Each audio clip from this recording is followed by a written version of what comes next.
What's going on, brother? Man, I'm scratching and surviving, brother. You know how it go. Yeah, yeah. Look, every time you say you're scratching and surviving, it remind me of the good times. Yeah, that's where I got it from. you know, and the song written by a white man. you know what I'm saying? Like, and folks, I'm not trying to be bringing the race card, but all those shows back in the day were written by white men. As a matter of fact, they was written by with black people. They was written by white Jewish men. Actually, the majority of the shows. it was a brother. It was two brothers who came up with the concept of good times. You know what I'm saying? And all of that. But the writers of the show, Was it Norman Lear? Norman Lear is the producer, the Jewish producer. Mm-hmm. And the story Cooley High, Mm-hmm. the main character, he was the one who came up. He's a real guy. Yeah, yeah. Yeah. You know, What was the name? what is his I name? forget what his name. I was about to call him Duck. Hell, that's all we got. Duck it is. Let me tell you something. The dude from Five Heartbeats. Oh shit! I thought it was my man's nickname in Cooley High. What's his name? Glenn Turman. Turman. Yeah. Look, let me tell you something. Cooley High. When I saw it, I think I was a early teenager, something like that. And one of my experience, it was the black experience, bro. You know what I'm saying? Yeah. It was the straight up black experience, and was the saddest thing. I've only been able to watch it once. Really? After um, the ending, Yeah. only been able to watch it once, bro. That's real. That's a real deal. You know.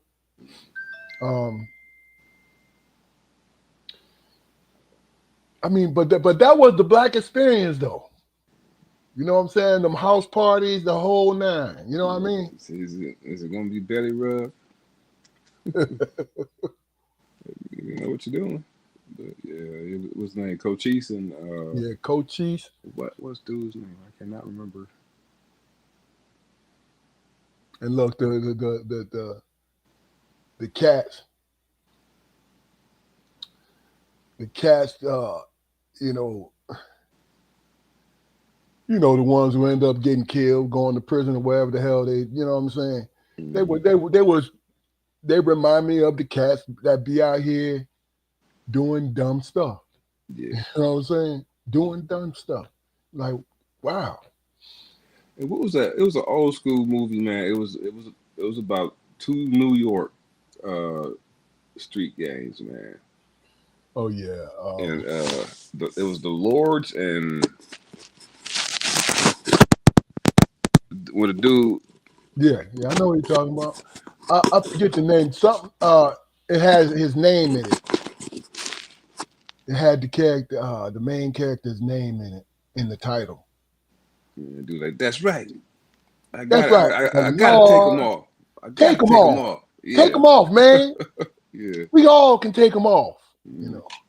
And the dude name was Little Boy and shit. Yeah. Ain't nobody gonna mess with Little Boy. What the fuck? How y'all get these nicknames, man? Black people are so with our nicknames and our ways to remember people. Yeah. Cause that's all to me. That's all nicknames is, man. A way for a stuttering motherfucker to remember somebody's name.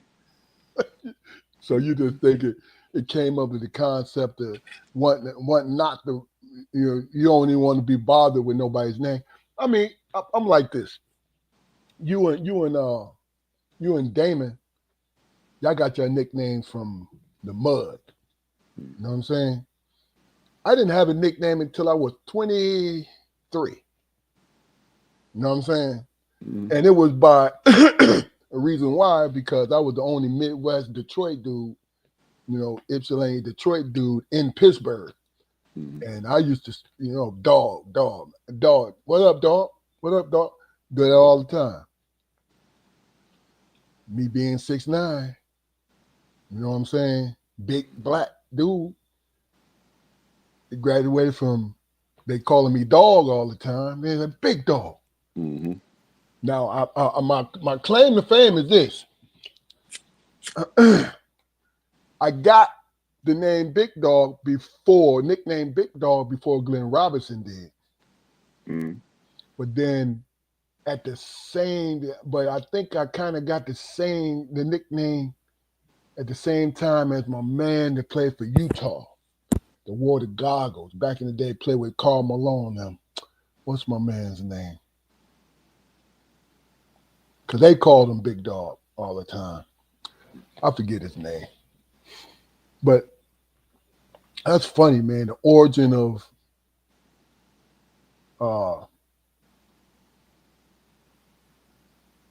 the origin of nicknames.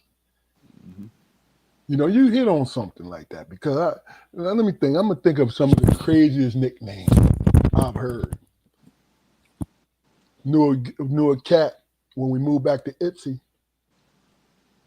Knew a cat that used to date our auntie Robin. Mhm. Nickname was Monkey. You remember that? Remember that? Monkey Man. And people called him Monkey for short. He was an older guy. You know what I mean? All our father's friends, Slick, uh, Slick, pistol head, broke back, dog ass. yeah, So why y'all call him dog ass, Pop? Because he a dog ass nigga. mm. I don't know. But Usually when you explain the nicknames, they pretty much fit what you know what I'm saying? yeah, and by the way, I mean I should mention that these are legit people from our past that we at least Yeah, heard those names or whatever. So I don't want to yeah. offend anybody. Like he was a couple years older than me, but other than our dad who was 6'2", being a big dude, you know, amongst all average sized people, it was hard for me to like feel, comfortable. You know what I'm saying?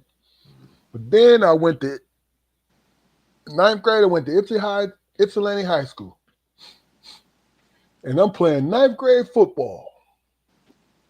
And I tell them this shit all the time. And I got to see with one of the best nicknames I've heard in a while. Made me want to be stand up straight. You know what I mean? He reinforced this shit. Fat Cat. Yeah. Daryl Tipton, Fat Cat. Fat Cat was what, 6'3"? Something like that. I know he's a big dude. Mm-hmm. I know Fat Cat was a big dude, right? Keith Barnes, what's up? Hey, how's it Hold on, going, brother. brother? All right. Yeah, I know he's a big dude, right? He's bigger than most, right? Mm-hmm. But Fat Cat, you know what I mean? He was cool. One of the cool guys. Usually when we was growing up, in the 70s and, the cool guys were the little short dudes, man, with the big man, little man complex, tough, will fight anybody, had the big old Apple Jacks and shit, Mm-hmm. they walking around and like that. But then Cat was like, he wasn't nobody to be fucked with, Mm-hmm. but always laughing, always joking. But you know what I'm saying? I was like, shit, okay, he is a member of my tribe. So I always watched him and watched what he did and all these different things. Mm-hmm. You know what I mean? I want to let everybody know what we've been doing. Instead of just going straight into the intro, what we're going to do a little experimental thing is come on a little early and just chop it up, just to, show different sides of us and how we discuss things before we get on. We have a special guest tonight, Keith Barnes, right? What's going on, brother? Good to see you. Yeah. Thank you for So having what we're getting ready to do is, ladies and gentlemen, we'll see y'all on the other side.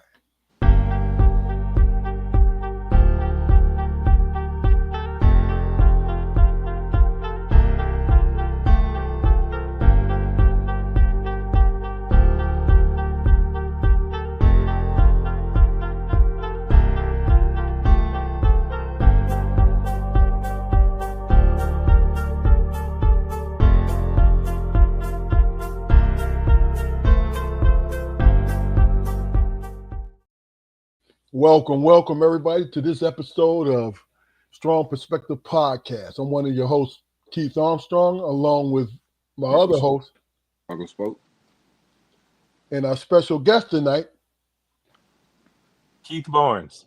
Yeah, man, you done been on here 10 times, man. You know we do it just like that every single time. Yeah, I had a little delay going on. I wanted to make a grand entrance. Okay. No. What do they call that thing? Suspenseful anticipation. Exactly. You know what I mean? Who is this? Before I start, as I was saying, I saw this from my other different podcasts, right? The 85 South Show, if you guys familiar with that podcast, what they do, and I've been watching them for a long time, what they do is they record, before they do the intro, they record at least 5 to 10 minutes just casual conversation, like you and I was doing, Jaquari. Right. And it felt authentic for me. So I told Jaquari and Damon won't be with us tonight, a little under the weather, but I told Jaquari and Damon, hey, we should try this and see how it feels. So this is the inaugural show of fucking around in the beginning and recording it. You special, Keith. Mm-hmm. But Jaquari, how was your day today, sir? Man, it's back home. It was back home cold today, man. It meant business outside. It was, I had to bundle up. I was like, what the hell? I'm usually, Mr. Michigan. I can take this cold and all, and I couldn't do it. The hell's wrong with these guys? You know what I mean? Hey, it's 25 degrees down here, bro. Yeah, it's something similar around here, man. I was shivering and shit. I said, let me get the fuck out of this shit. Yeah. It was a good day though, man. No fires I couldn't put out. Yes, sir. Cool. Keith, how was your day today, sir? man, mine was overall. It was pretty good. It got really frustrating. It got to the point where I was like, man, this might be one of them days that we talk about. You should have just stayed in the bed. It got. It just got bad. What the problem was, I couldn't finish anything, and I couldn't finish it because other people weren't doing what they needed to do. Yeah, No doubt. I know what you mean, sister-in-law. 11-1. Absolutely. 11-1. Hey, my brother, he's a Packers fan. Oh, I know he was upset. Oh yeah, I told him. I said, you know what, man, this is something for you to hang on to. I said the Packers didn't play bad. The Lions were just in their ass. It didn't matter. It didn't matter what they did. Look, one thing about it, man, we keep losing players, man. It's killing me, bro. Too many injuries, they're killing us. But the Packers is always we always beat the Packers in Green Bay, and the Packers always beat us in Detroit. All the time. So I was glad that that tradition was broken last night. So, Yeah, I'm feeling pretty good about them boys, man. For real, I don't even talk about them at work. All sports guys at work, they want to analyze plays and everything. I don't even watch the games, man. I'm like, yeah. Oh man, look, I like the energy, man. That's look, we look. my expectation, and it was like that with the Tigers. It was like that with the Pistons. It was like that with the Red Wings because in my lifetime, I got to see them win championships, right? Mhm. It was the simple fact that I knew it might be 12-1, Nikki. I don't know. I cheer for them, their success. You feel what I'm saying? Of course, I would love the chip. I would love the chip. But really and truly, it's my it's homegrown for me.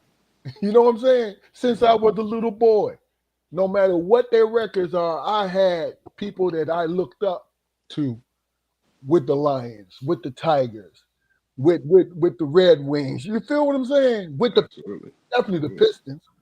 You know, I go back when I started the Dave Bing, watching him play, Kevin Porter, ML Carr was when ML Carr was with the Pistons. Mhm. You know what I'm saying? Bob Lanier. I'm serious. These are the Pistons I remember. Hey man, look, everybody is awestruck about LeBron and his son playing, but Gordie Howe, he played with both his sons, didn't You sure did. You No, sure really? Okay. he? Yeah. So yeah. I Yeah. mean, what when I moved here, if it's got Michigan, Detroit on it or whatever, I'm rocking it or whatever. Man. But I got Red Wing shirts. Oh, I do too. Yeah, and a lot of white men, they stop me and they want to talk about hockey, and I'm like, you know what, shit, hey, look, I know it's violent. That's all I need. And it's the Detroit team, but I do know who Gordie Howe was. Look, I knew who Gordie Howe was. I knew Eiserman.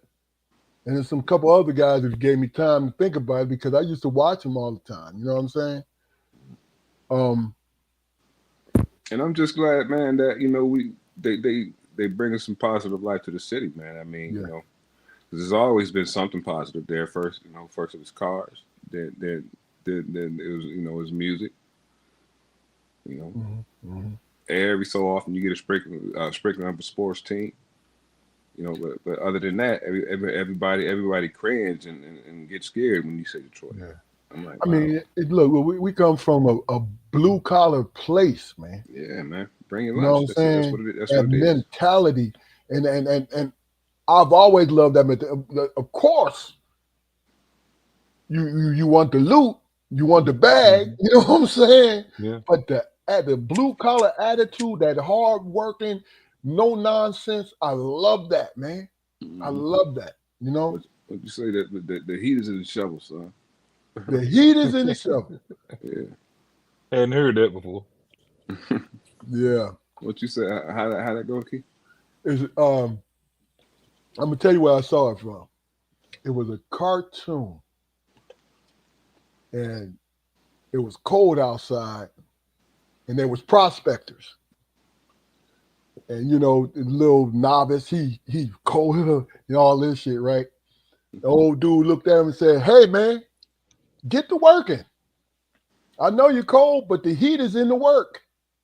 I'm like, oh, I'm keeping it. I'm keeping it. Yeah.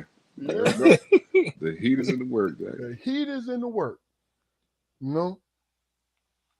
I like that. Down south, that what they gave me was the my grandfather used to come up with these things, man, and out of the blue, like you sitting there say I can't think what I was shoving. No, it was the axe. I was chopping wood, and he come up to me, and he was looking at me. Then he walked over there and he grabbed the axe, pointed. He said, "You can do better. You've been watching this for a while. I don't know what you're doing right now, but you're messing up. Focus and do what you were taught to do." And I'm looking at him because he's talking to the axe. And I'm laughing. I'm saying, why are you talking to the axe? He said, "I'm talking to the one in charge." You just holding the axe doing whatever you want to do. Yeah. Right now, I'm engaging with the business end because you Exactly. You out here just swinging. mm, I'll tell you the funny thing is, this is why I watch Westerns, man.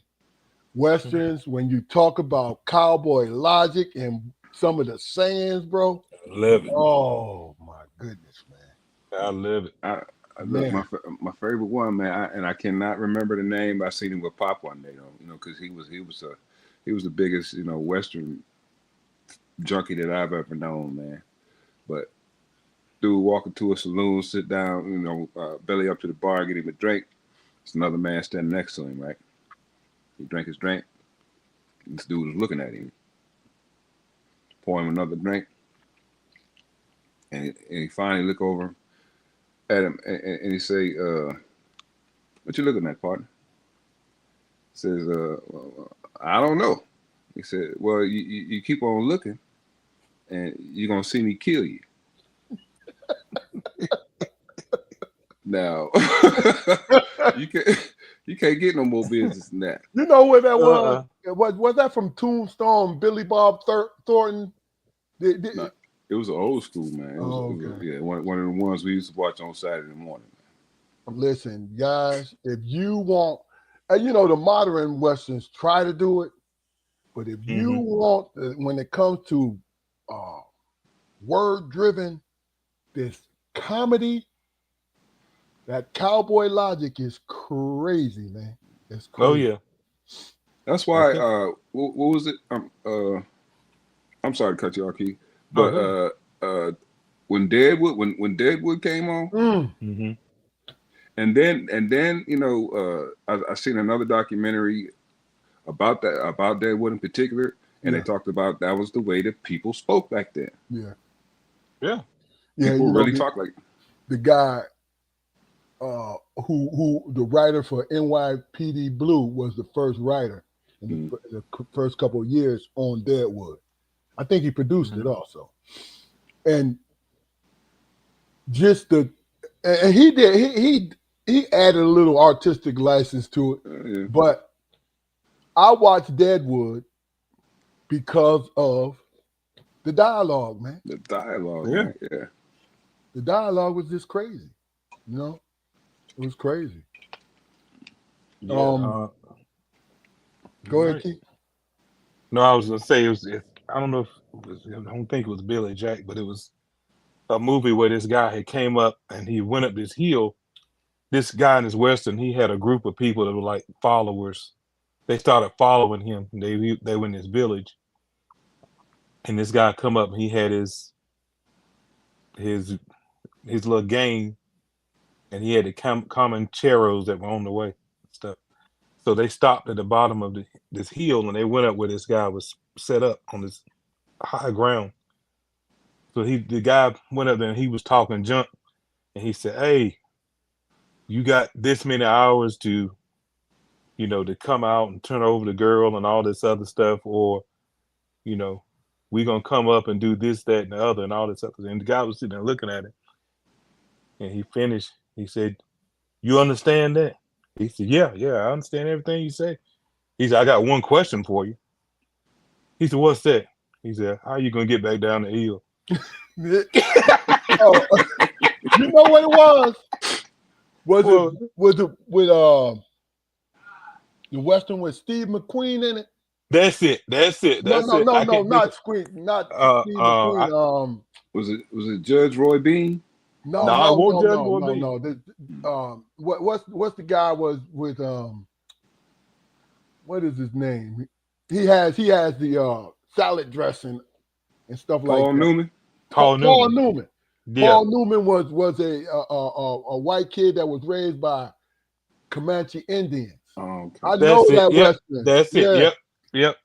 And look, the funny thing, Keith, is when Paul Newman said it, the look on my man's face, like, oh hell. He looked over his shoulder like, shit. I am up here by myself. But look, it's some things you just don't say to a man. When you hear some things, man, you can't just let it fly. You gotta analyze it. You have to analyze it, man. Like it wasn't a cowboy movie, but it was an old gangster movie. He was like one guy was like what the hell was it? Something about never mind. I can't even remember it. It was pretty sweet though. It was sweet, man. It should have been there. Look, the enthusiasm was looking great for a minute there. Then you're like, well, swing and a miss. Yo, I'm gonna tell you, and it is my last comment on it. Unforgiven. Oh yeah. It was a whole lot of cowboy dialogue in that whole movie. Yes. But my favorite one was when Clint finally took the drink. Mm-hmm. Because they kept saying that Morgan Freeman kept saying, he was telling Clint and he was telling everybody, you were a cold-blooded murderer. Mm-hmm. You know what I'm saying? Morgan just kept reminding him and telling everybody else who would hear it, right? Mm-hmm. So, little Bill tortured and beat Morgan to death. Gene Hackman, right? That's when, as soon as he found out from that prostitute, he grabbed that bottle from that kid, started drinking. He ain't say a word. He just started drinking because he already knew what he was going to do. Yeah. You know what I'm saying? After he done sold him out. Yes, sir. After he done sold him out. But see, that's the thing about it, though. First of all, Ned didn't sell him out. Mm-mm. Ned was like, hey, I'm about to die, and I'm about to tell you who your killer is. Yeah. Who's getting ready to come and take your life? When he find out what you did to me, he coming to get you. Yeah. There's no ifs, ands, or buts about it. You know what I mean? I ain't think about it like that. Yeah. So the crazy thing is, he scared them. He took all their heart when he stood right in the middle of the door without none of them knowing what's what, right? And that's the only way he could have got away with it, though. When he asked, well, whose establishment is this? Yep. Mm-hmm. And nobody would say anything. Then my man was like, well, damn, the sheriff is here. Let me just go here and fess up with this. Right? Mm-hmm. He did this. He said, hey, I think you better back away. Yeah. Give me a little room. Move over. Mm-hmm. And when he shot him, my favorite exchange. You low down such and such. I'm paraphrasing now, little Bill. You shot an unarmed man. Bill, look, Clint looked at him, said he should have armed himself. What he did to my friend Ned. I was done. With my friend. And when he rolled out of town, he said, look, y'all better give him a proper burial or I'm coming back and I'm killing men, women, children, and all the dogs. I'm killing the dogs too. He said, God damn, that's something. Yes, sir. William Money. Yes, sir. No, if you want to get into rap game, that's a hell of a damn rap name. William Money. Yeah. Everybody know the scene in the movie William Money was all about the business. You know what I'm saying? Mm-hmm. Those are my sister-in-law. She participating, man. You know what I mean? She want to let you know how much she love you, bro. Yeah. The Quick and the Dead that's a good one. No, the Quick and the Dead was good. Gene Hackman was great in that. He was. But that line he said to Russell Crowe, when Russell Crowe said, I'm not going to shoot, and he needed a bullet. Yeah. My man was loading up, and then he saw he had to kill the guy. And Gene Hackman come over there. Yep, my grandma always said, you throw a fox in his hen house, you eat chicken for dinner every time. Every time, Jack. Every time. I ain't seen Billy the Kid series though, sister-in-law. You know what I saw? Look. Is it on Paramount? What's my man name? Look, 1923, Mm-hmm. right? And the one before that, 1883. Oh yeah. Man, but those are straight up westerns. They was morbid, Yeah. depressive westerns, but they were straight up western. And then my man, what's my man name? The brother who they for Bass Reeves. Bass Reed. Man, that Yeah. series there, brother, Yeah. for I real, like that one. for real. Hell of a cowboy movie, man. That's Mm-hmm. real. You know. Yeah, those shows are spinoffs from the one show with Kevin Costner in Yellowstone. Yellowstone. Yeah. Yeah, that's Okay. what it is. That's what it is. They go through the whole history, that family history and all that. Man, you know what? That family history, even though it makes for a good series, it's depressing, man. Like in 1883, the young woman that was doing the whole narration, you know what I'm saying? Doing the whole narration, the way what ended up happening to her, that was some. I thought that was some horrible shit. To be Yeah. honest with Yeah. you, on a humbug when she had nothing to do with. You feel what I'm saying? Like it is what it is. All right. Keith called me. Was it yesterday or today? It was yesterday, wasn't it, Keith? Yesterday. Yeah, you know, Keith and I, Corey, as you know, we retired from law enforcement, right? Just want to rub So, that in, Jacory. yeah. Yeah. Thank you. I appreciate that. Yeah. But here's the thing with that. We always check in with each other. You know what I mean? Like we was still at work, we still checking in with each other. So Keith, and I hope I'm not giving away too much. Oh, go ahead, man. Keith said, Keith called me up, and I'm doing a little bit of artistic license on this. Keith called me up, and the first thing he said to me was, Eureka! I was like, Eureka? I said, what's up, brother? What'd you say, Keith? You said, I am the flavor of the day. Yeah, flavor of the month. Yeah. Flavor of the month. That's what it was. Flavor of the month. And I said, oh, man, yeah, I'm thinking to myself, okay, well, tell me, well, what's up, bro? You know, he went into it, right? And it had a lot to do with his dating scene, you know. And, you know, Keith's logic has always been sound when it comes to that. You know what I mean? I've always applauded from afar the accomplishment of this virtuoso, right? Now you pull that off. Yeah.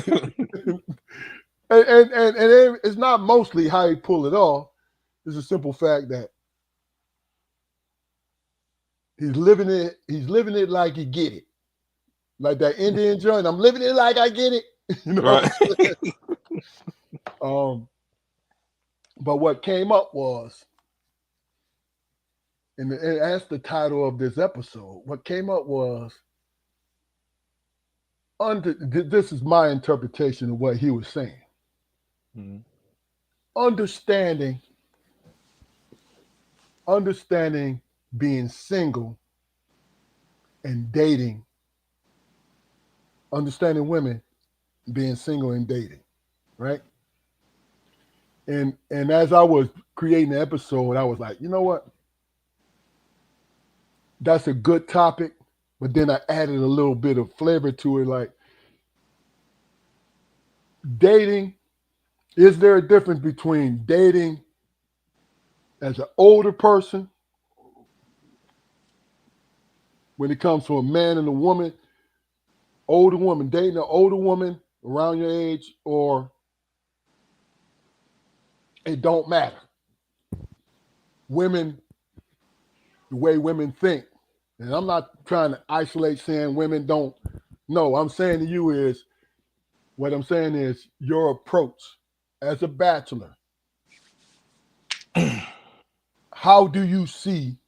And I want, if you, as much as you like, I want you to be as honest as possible. And Jaquari, and myself will help guide the situation as best we can, but we want you to be able to get it off your chest. You Okay. feel me? I'll throw the chips out and let y'all put the puzzle together. Yeah, I mean, we want you to get it off your chest because the only way we can help is interpret what you see Hmm. and what we think because we've been out of the game for a while. Okay. You understand what I'm saying? We're taking, Right. so we can only offer a meager opinion. You know what I'm saying? Yeah. So, But the temperature just dropped. You can't say everything. of course, of course, You can't have springtime confidence. Yeah, I you understand. know, and so I the reason why I'm saying that because this curious because think about it. If the roles were reversed and we were three females and two of us were married and one of us single, my interpretation or my experience with women is women will offer their opinion no matter what, right? I don't think we get it from our side when it comes to that. Cause like, yo, bro, I can't help you, bro. Cause I'm not out there in the world. You understand what I'm saying? Mhm. See, we as men, we are logical in what and how we respond. You know what I'm saying? Especially on a podcast. But how we respond. But the one thing I know we can do, if you got questions, we can help you with the answers as best we can. You feel me? Oh yeah. Okay. So let me just start it off, and then whatever comes to your mind, you can volunteer, and then Jaquari and myself will. And folks in the comments, please share your opinions because we're gonna respond to everything. We opening it up, okay? This let us know how you feel about it, how you feel about what Keith says, and if you agree with our response. Okay?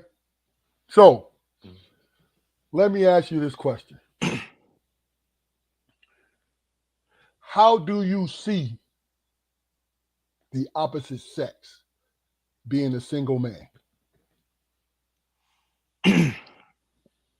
I see the opposite sex as a single man, uh, 58-year-old single man. So I'll be 58 this month. So um, how can I say it? What I was speaking to you about was that it's an interesting place because a lot of the women, the most of the women that I run into that you would say are in my age group to date, uh, they looking for someone to grow with or just take care of. And not a thing, I don't have a problem with that. There's nothing wrong with that. What gets me is if if it's someone that say I was interested in before, it's been over a period of time, different times I tried to get with them, to be with them, get to know them and be with them, date them or whatever. And seriously, and I wasn't even considered. They had bigger and better things to do. But now you literally reaching out to me, and I'm that guy. And then you'll say, I always liked you, but you never come at me like seriously. You never come at me, and or you didn't give Oh, me the whoa, impression that. whoa. Not to Hmm. cut you off. Hmm. We're gonna stop right there because you kind of letting them off the hook. I like the fact that you said that in the beginning you weren't considered. You did say something like that, right? Yeah, Okay. yeah. Jaquari, Mm. let's comment on that. Do you have anything? Well, I mean, yeah, I mean the same story. I could tell before I became happily linked Long time ago. a long Go ahead. time ago. Yeah, I could have I could have wrote the same story, man. I mean, it's about it's something about the stability that women seek it to get older. You know, I understand that that's human nature. You Yeah. know, when they're younger, you know, and the fire burns a little hotter.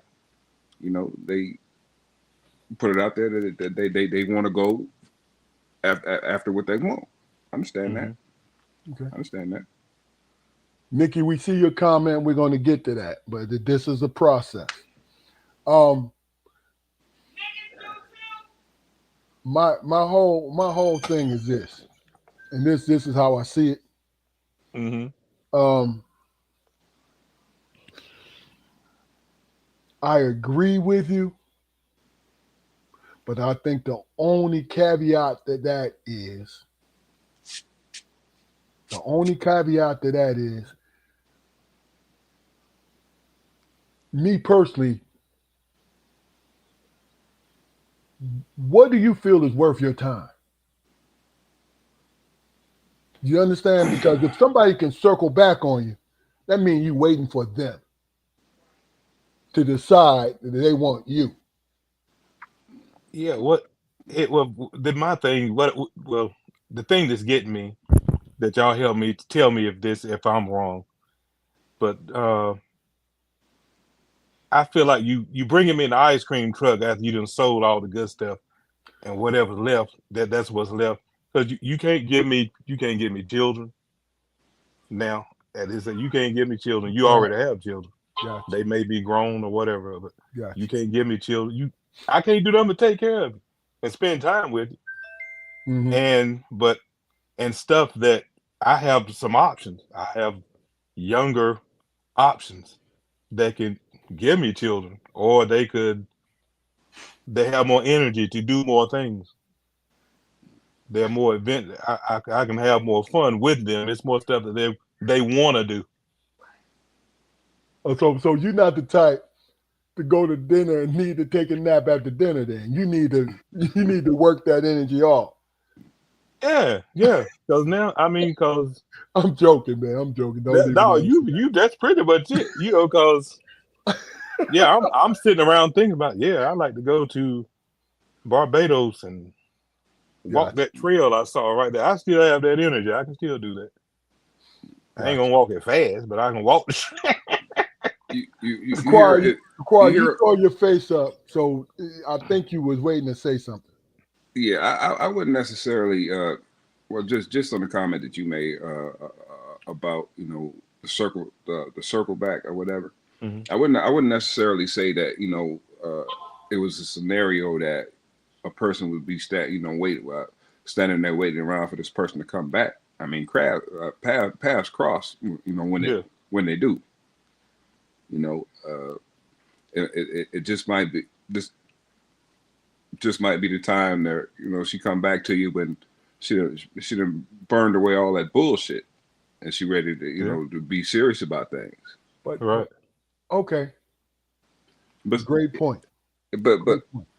but really quick though, nowadays you hear a lot of people talking about purposeful dating. Dating Hmm. for a reason or whatever. What does dating look like to you at 58 years old or whatever? What's your purpose for And, and, it? and hold on to that, Keith, because Lori and Malika is throwing some stuff out here, and I need Hmm. you to comment on it Okay. in the way that you Okay. comment on it. I appreciate Okay. it, Okay. especially with Lori. But let me put it up on the screen, Okay. and then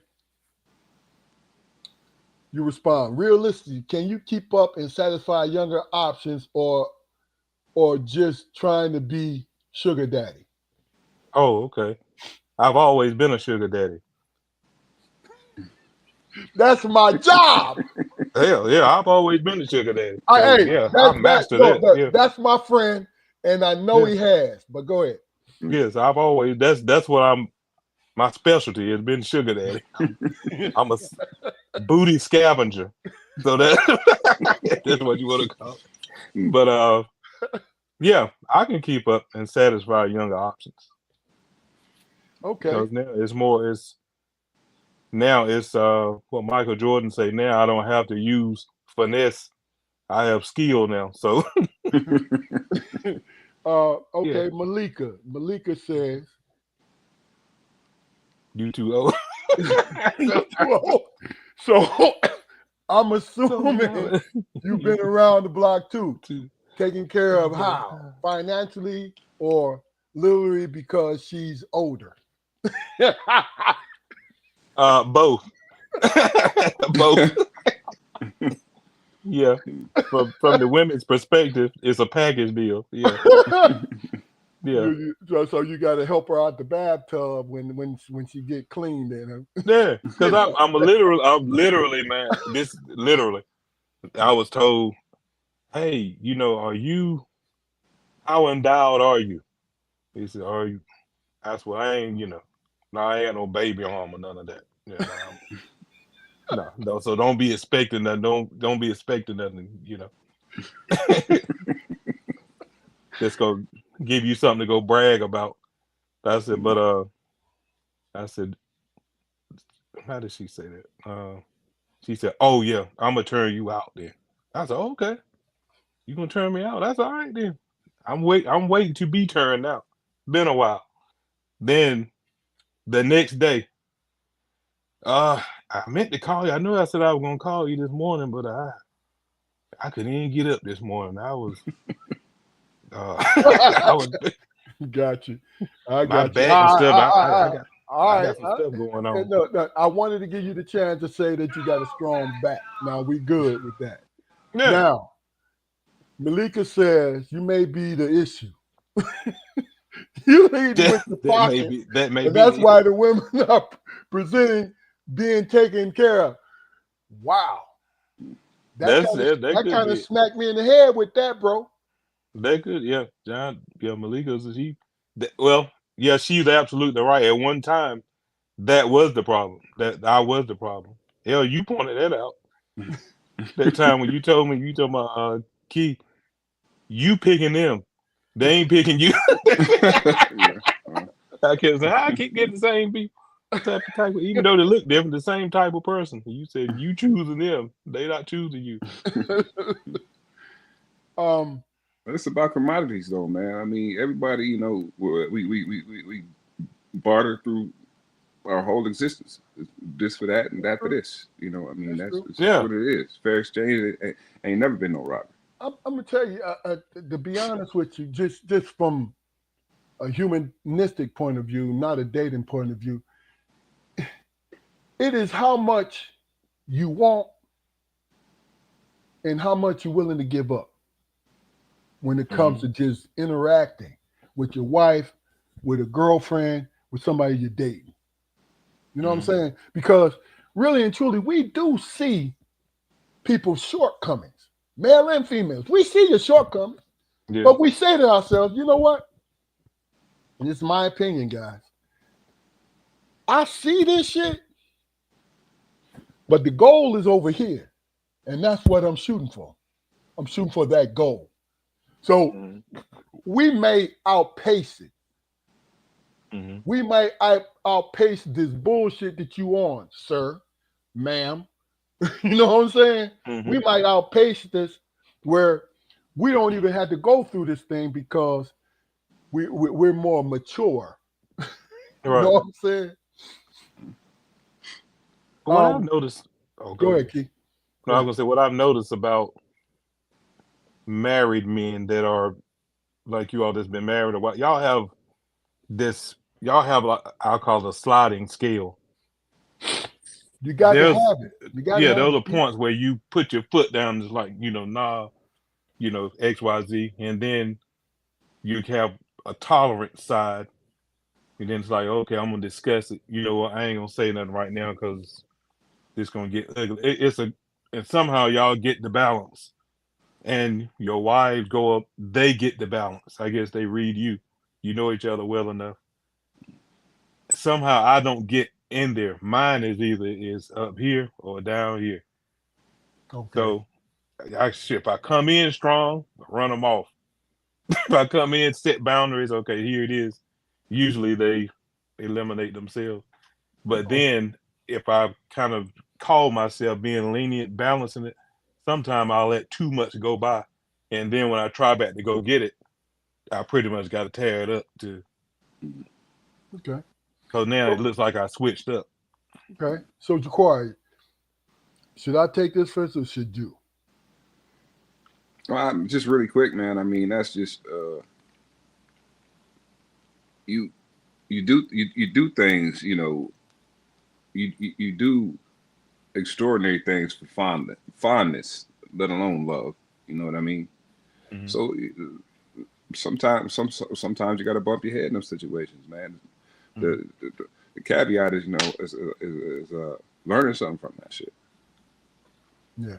But that's where the boundaries come in, Because I'll be honest with you. Everyone who's met my wife has always commented about how she is the nicest human being in the world. Mm-hmm. And I'm talking about personality-wise more than anything. Not how she treated somebody, it's just the personality. So, with that being said, what I understand is, Keith, it is never perfect. That sliding scale is going to slide forever because it's going to develop a root. Because it depends on how much you want to take, which you consider the BS, the bullshit. Right. And when your wife or girlfriend consider the BS, the bullshit, how much she's willing to take. Because what it really has to do with is always a give and take. Is what you can live with. I'm speaking from a married man now. Mm-hmm. Is what you can live with to keep things going forward. When it starts to outnumber, somebody kicking your door in, man. No, I thought I saw something. Okay. I'm good. I'm good. I'll be back. But no, just that's why I wanted to comment on it. It's what you can live with. But understand something. Male or female, you might be dealing with a very selfish human being that don't give a fuck how you feel. It's how you make them feel. Yeah, that's exactly what I'll be doing. You know what I'm saying? So, do you have any animosity when it comes to dating women? Meaning, is it something that bothers you consistently in your dating life?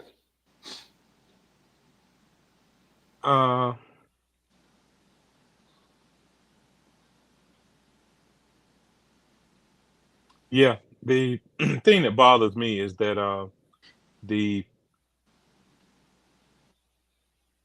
I guess it's a trying period where to me it feels like you're not testing me. Your whole purpose is to see what you can get out of me. Period. I ain't just talking about financial. Just what you can get out of me. And when I'm trying to get something out of you in exchange, it's a standard. Okay. Or they got a boundary or something. But you asking me for and what I've dealt with, you asking me for wife stuff. You asking me for wife stuff. But then when I'm asking you for girlfriend stuff, we I ain't think we were that far along. We need to talk about it, or it's on the business. It's not. And I'm like, you just asked me for some rent money. That's something you do to your wife or your children's mother. I was about to say that, Keith, but you Your said it. children's mother. Yeah. I I'm mean, saying you got children, they ain't mine. okay, Uh, hold. I'm gonna let you finish your thought. mhm. But what is your goal? What is your Mine. goal when you? No, let me finish my question because Okay. I Oh, need to okay. know this. Okay. What is your goal for paying rent and doing all these different things when? And I might get in trouble for this, but this is the truth. Huh. When they have not earned that. The Is thing, it because of, and I'm going to give you an out, I don't think you're going to take this out. Is it because of the goodness of your heart? Because God has blessed you with that kind of spirit? But what is your goal? my goal, and my goal is I'm looking for a wife. So I'm being all in. So I'm showing you that I'm all in. I'm investing in you, and the understanding from based off our conversation is that we're in the same place. You looking for me to be a husband. So we having these conversations, and the conversation, what I'm getting from the conversation, we on the same sheet of music. So I don't mind investing in you because I feel like I'm investing in us. Gotcha. But once I do invest, that's when we back to square one.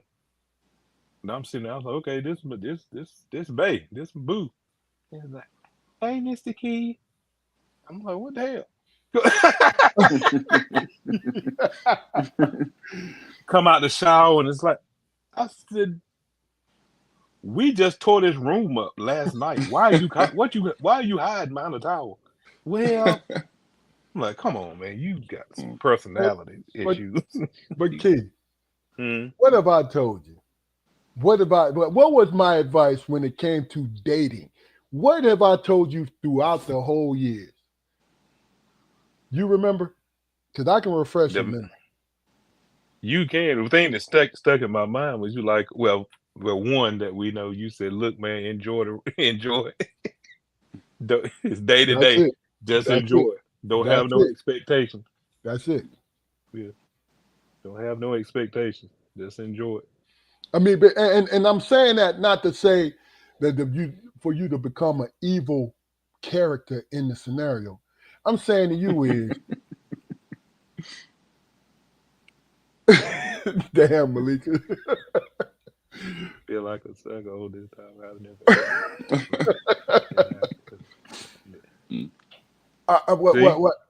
No, here's my point. Mm-hmm.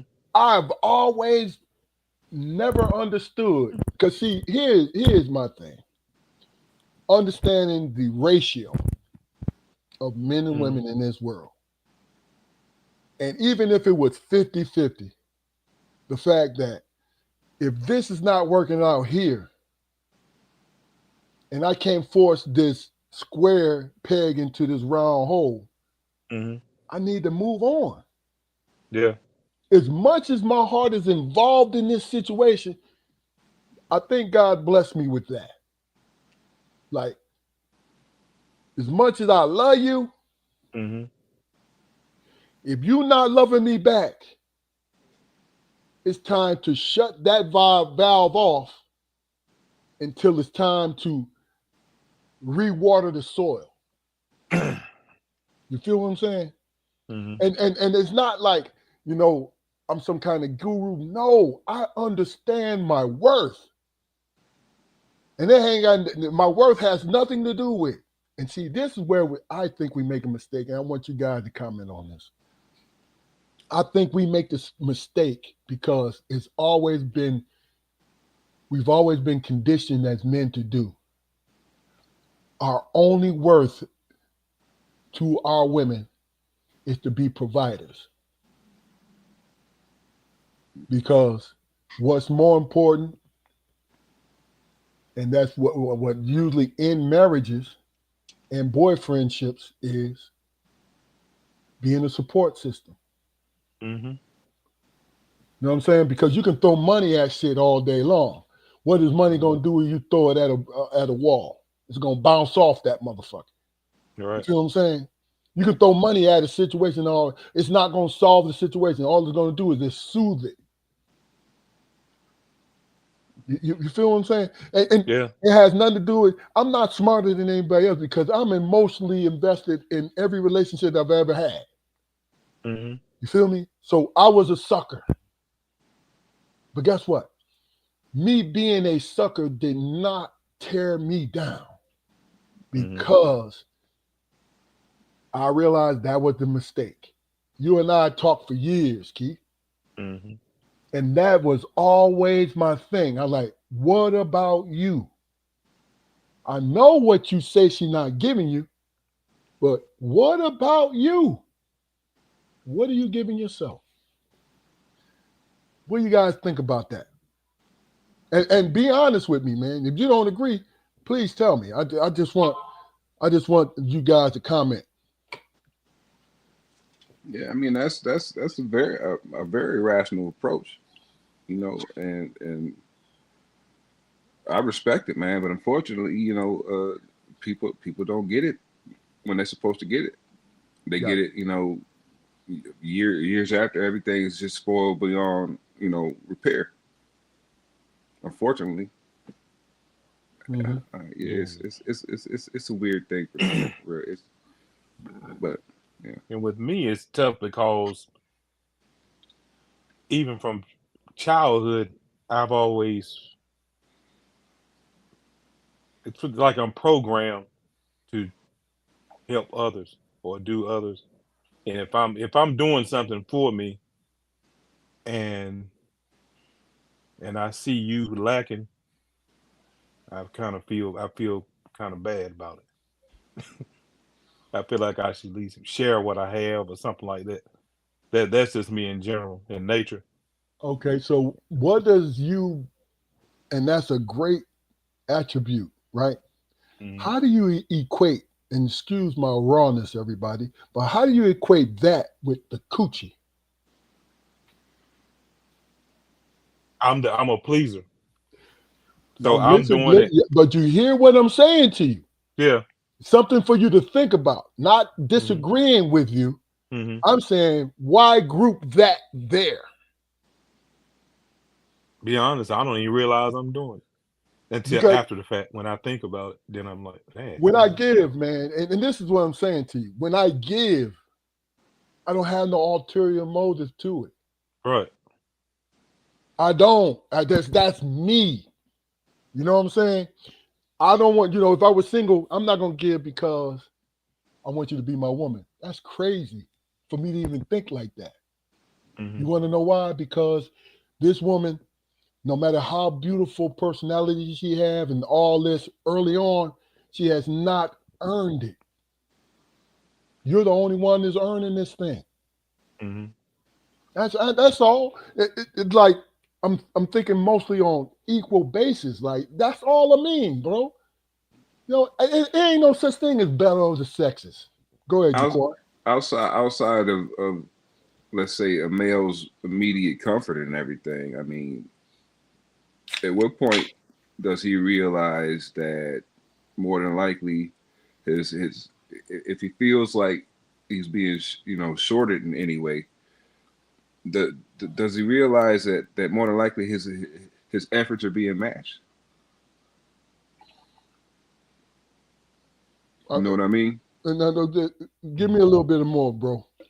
Well, I'm like, what I could be the kind of dude that's like, God damn, man, she don't cook, man. The house is a mess, and she on my last nerve. She live on my last nerve.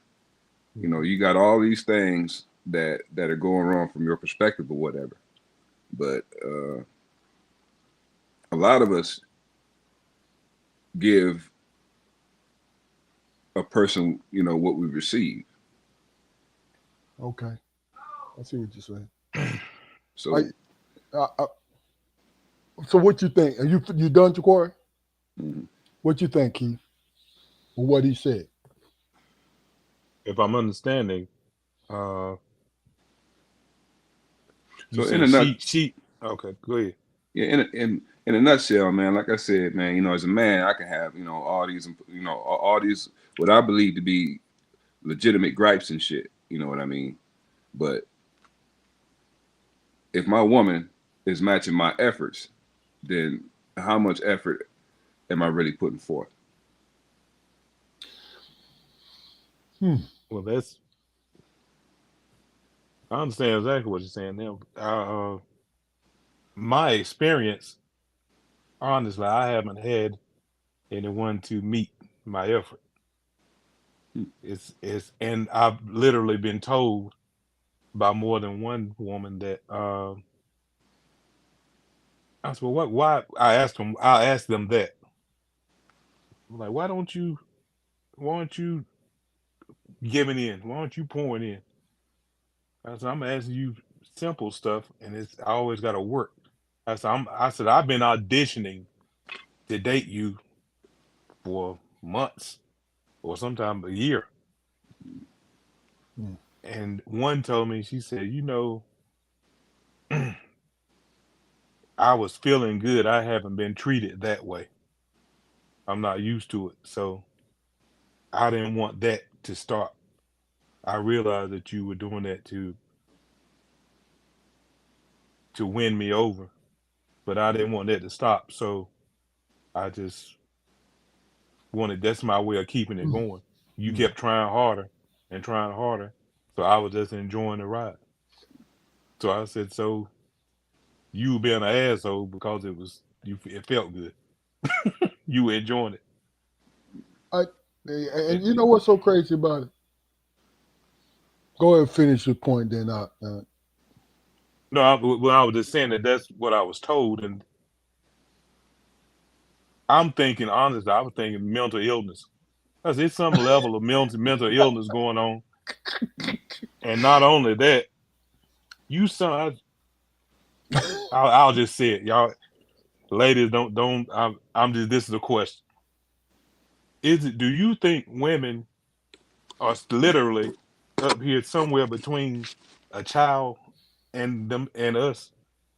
Because some of them they want they want to be viewed as our equal, as an adult, not as a man, but as an adult.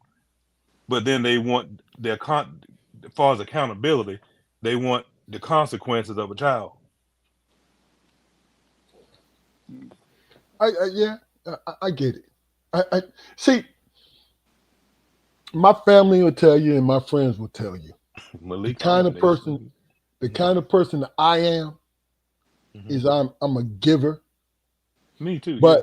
but also you guys know I'm a taker because I do not give to receive something.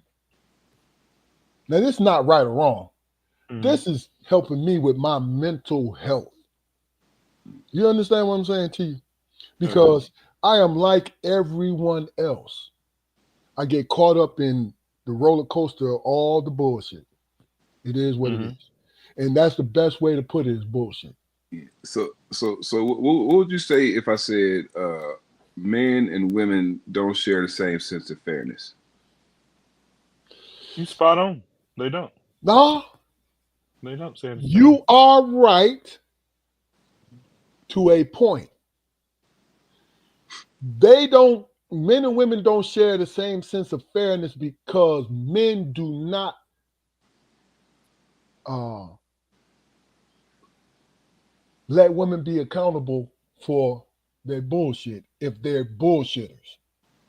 You understand what I'm saying? See, me personally, I deal with humans. Humans are bullshitters, dog. To me, they're bullshitters. They get away with what they can get away with. It is funny how we do the foolish thing and saying that men and women are different. How the fuck are we different? Because the only difference is men hide their hurt. They hide their emotion because we're conditioned to do that. But we still feel the same way. You get what I'm saying? Like me, women who'll say, well, and I've heard this. Well, you gave the example already, Keith. Well, you giving it to me, I'm going to take it. Okay, take it. If you're receiving it, then you know why I'm giving it to you. See, you X that out. Exactly. You feel what I'm saying? The accountability thing. Now, don't get me wrong. It's interchangeable, male and female, male and female. But the point I'm trying to make to you is when people have a selfish character, they try to get away. They got try to get away with everything that they want to get away with. You feel what I'm saying? Yeah. I mean, bro, I don't think no different than anyone else. So if me and my wife is riffing, if I was an asshole towards my wife and we're wrong, guess what I'll do? What would I do? I'll apologize. Right? Now, ask me if my wife was wrong. As much as I love her, if my wife was wrong, would she fucking apologize? No, she wouldn't. She'll find every reason not to. You understand what I'm saying to you? Which brings me back to my question, man. Is there a difference in our sense of fairness? I don't think so. I'm saying I don't think so in a long-winded way. I just think we're conditioned to think there is a difference. You get what I'm saying? But we let women off the hook because guess what we do? You're emotional. We're logical. No, we're all emotional. Yeah, I never said that, man. Shit, that when I'm mad and arguing, yeah, you know, at that moment, I mean that shit. In general, we are conditioned as human beings to put men in this category, the logical category, and women in the nurturing, emotional category. And that's not, it's a blend on both sides. It's a blend of both. But what do?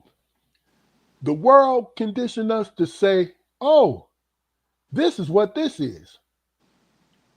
You know, what they say, men are from Venus, and you know what I'm saying? Like, come on, dog. That was a good bestseller and made that person rich as hell. Men are from Mars. But that was but that was some damn BS. You know how to treat somebody, then you ain't divided nowhere. Yeah. So I mean, it's that's you know, what it's, I don't get. One thing I learned about myself, man, you know, is it's easy for me to hear no. Me too.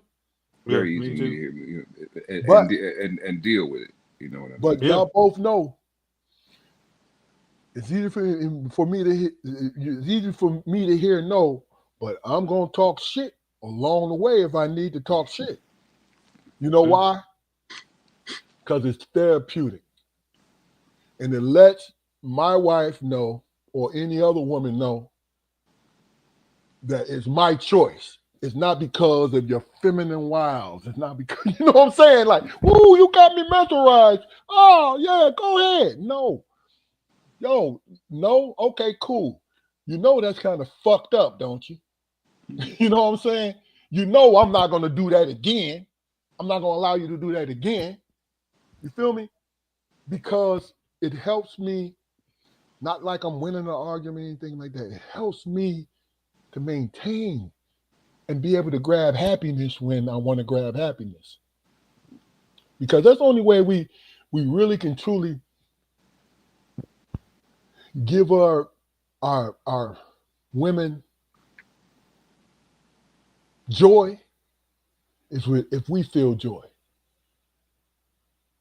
If you don't feel joy, you could be doing something great for your woman, right? But will you be happy? Sometimes I'm like, yo, man, what's the point of doing it if you're not going to be happy?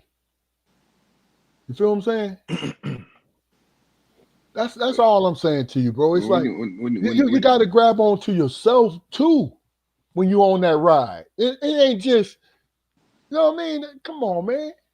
Yeah, that's what I be forgetting. I'm sorry. Go ahead. I spoke. yeah, I mean, but when when the world is telling you happy wife, happy life, I mean, it's it makes you realize that it's just so goddamn unfortunate that it's really not a word. It's really not a word that rhymes with husband. You know what I mean? Ain't that the truth? But I hadn't but thought see, about it, but you're absolutely right. but see what you just said. That phrase you just said, "Happy wife, happy life."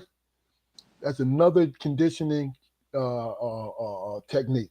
Of course, you want to make if you have control over your wife's happiness, of course you're gonna make her happy. But when you hear that phrase repeated and people try to live by it, now you feel obligated to do it. You feel what I'm saying? But You feel obligated to do it. Look what But look, sister-in-law said, Jaquari.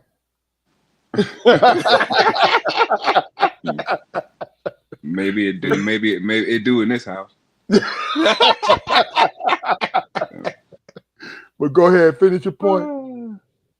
No, I forgot. Yeah, that bullshit just made me lose my train of thought. So yeah.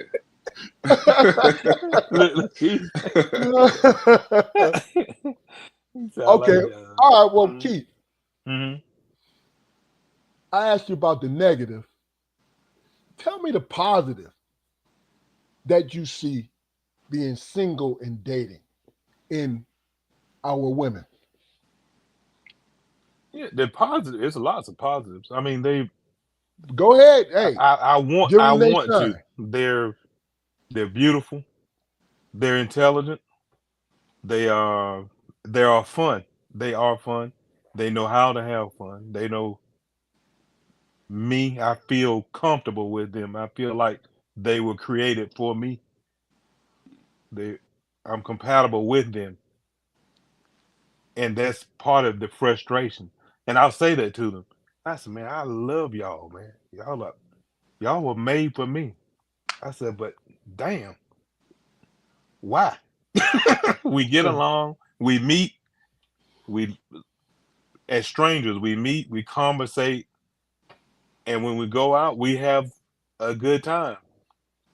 And the more time we spend together, the more I open up and try to bond with you.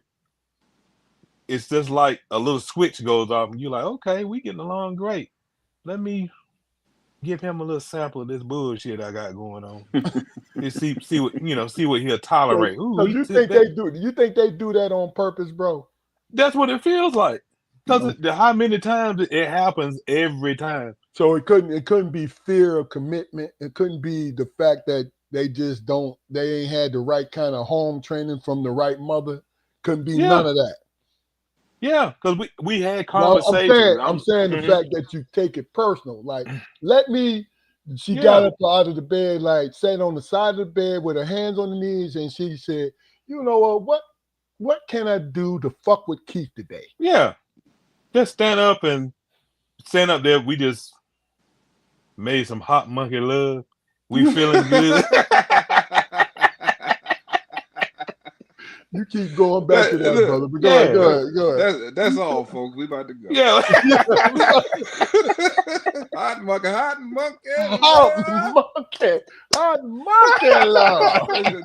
That shit sound like a 70s movie, man. Exactly. Starring Yaphet Kotto out there. Yeah. God damn it. Look, the go-to 70s star, Yaphet Kotto. Yeah. I'm like, man, I'm looking at her. I mean, now she's glowing now.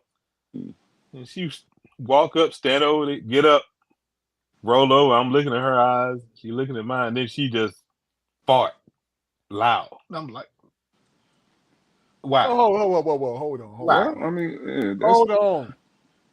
Yeah, things like that. That's relationship shit right there, bro. Yeah, I'm talking about. And if it's early, you need to start looking for rings. I mean, that's just yeah. that's just what it is. That's what I'm talking about. I'm like, man, we right here. If she does that in front of you, it's Yeah. two things. The first thing I'm gonna mention is it's very rare. She don't give a shit about you, but she wouldn't be with you if she didn't give a shit about you. And secondly, she see that she is so comfortable around you Right. that you are allowed to smell her inside. And that's what one told me. That's what one told me. It's like, I know, I'm sorry. I'm just comfortable. I feel comfortable around you. I said, well, don't get no more comfortable because I don't want you shitting in the bed. So, See, Jack, back when I was out there, I'd have been like, yeah, I'd beat that ass up. Man, come on out. Look, yeah, mid stride in the heat of battle. I understand that. Yeah, those go slip sometimes. Yeah. All right, now. Real quick though, getting back to my earlier question, because it's just something it ain't fucking me up, but I need to talk about it. I asked you earlier, man, what's your sense of purpose-driven dating was, because you mentioned because you mentioned that you were looking for a wife. You talked about kids, and then you said you was 58 years old. Yeah. And in my mind, I'm like, God damn, you hustling backwards, Keith. You want babies? You want babies at 58? Yeah, no. That was just it's not wrong with that. It ain't nothing wrong with it. I was saying like options, but I want options. I like options. The whole point was that I was saying I was talking about things that options you have. I could have with other women, opposed to someone when we were both at that stage where our 20s, 30s, and I was really pushing hard, trying to get with you, and I couldn't get the time of day. But you know what happens in those situations, though. I mean, when those paths do cross, depending on how you react to it or whatever, you could hear the words, but you think you're somebody now. You think that kind of thing. You know what I mean? So hold on. See, sister-in-law is out of pocket with this bullshit right here. I understand if Keith was a 58-year-old woman and you saying that. You know what I'm saying? Yeah. No disrespect, Nikki, but damn. Yeah. What do you mean you're too old to have kids? No. You know what I'm saying? It's a bunch of men I know my age now. They my age now, and they'll come drop the grandkids on them. As far as the woman is concerned, you don't need to do it, right? But as far as the woman is concerned, and it's the truth, you got to bear the brunt of carrying the baby for 9 months, the whole 9, the nurturing part. I get that. You know what I'm saying? But, Keith don't have, just not to get too personal, Keith don't have children of his own, but he's raised other kids. I raised children. You know what I'm saying? And that's the want. He wants that. You feel what I'm saying? And that's the thing about it is like if this is what you're going to venture, the road you're venturing down, Keith, then be there for them children. You got to be 70 years old. No, I take that back. At least 75 to make sure that you put everything into them that you need to put into them. You know what I'm saying? And it could be done. But the thing is, and not even trying to be funny about it, I just gonna sound like I'm being funny, but I'd rather raise a child to be an adult than to get an old woman and try to keep her from trying to raise me. Or giving her, pretending she like a child to bring, just to get along. I don't know. So Malika says she has to agree with Nikki. I'm trying to figure out why. Because what a man does is provide for his children, right? We got the easy part about it. We provide for our children. We take them for where they need to be, blah, blah, blah. We got the easy part. I'm just trying to figure out that was my point. And I'm not trying to chastise Nikki. I'm not disagreeing with it. What I was doing is posing another side. Like, hold on, wait a minute now. because Keith don't have to go through the long haul of pregnancy, but he has to have the energy to be with that son or daughter That's what you to need. see them grow. Yeah. You know what I mean? That's when it kicks in. Once the child is here, that's when the show really begins.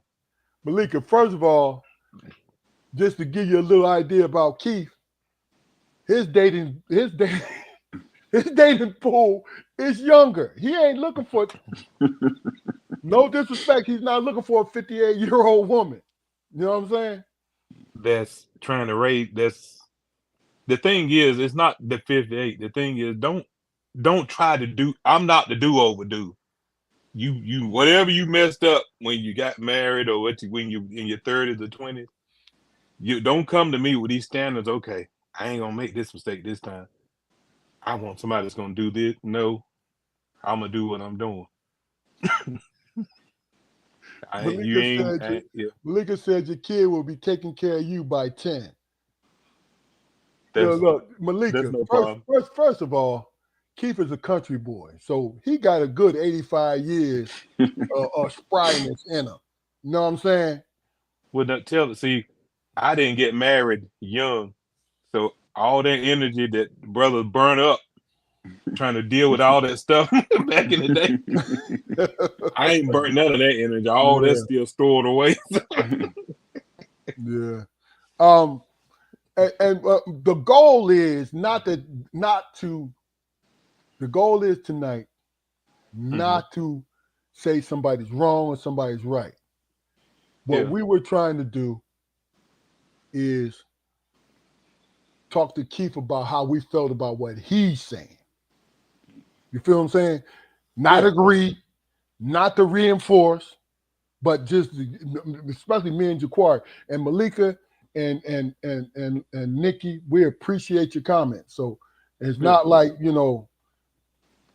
we appreciate your comments. Absolutely. So don't take it personal. Yeah, it's not. You know what I'm saying? Don't do that because that's not what this is about. I want to make sure With that being said, I have to add something because me and Keith have been friends for a very, very long time. So I can tell you about his strength, but I can also comment on his fuck ups without being disrespectful. So I'll tell you this about Keith. We were working together. And stop me if you don't want me to say no more, Keith. But we was working together. And he and his young lady, attractive woman, right? He and his young lady started dating, right? And it was secret and the whole nine, but I know that they was close, right? So one day, off of a long weekend, he comes to work. His energy is off, right? And I asked him once, yo, man, you good? What's going on, man? You on this, your energy is off. No, everything's cool, right? And then as the day went on, he said, man, let me ask you a question. Now he's telling me a scenario. And this is part of the scenario. He said that him and this young lady had a disagreement, right? Or a misunderstanding. And that was it. They wasn't talking to each other. So I asked him, bro, what did she say about this? I don't know. I said, what do you mean? She ghosted me. Yeah. Yeah, I don't know. So we all worked in the same building. I said, yo, did you go by there? Yo, what's up? You know what I'm saying? And Keith said, basically in a nutshell, I'm paraphrasing. He don't curse like that. But Keith said, fuck that. If she don't want to talk to me, I don't want to talk to her. So I've spent 2 days, bro. What kind of logic is that?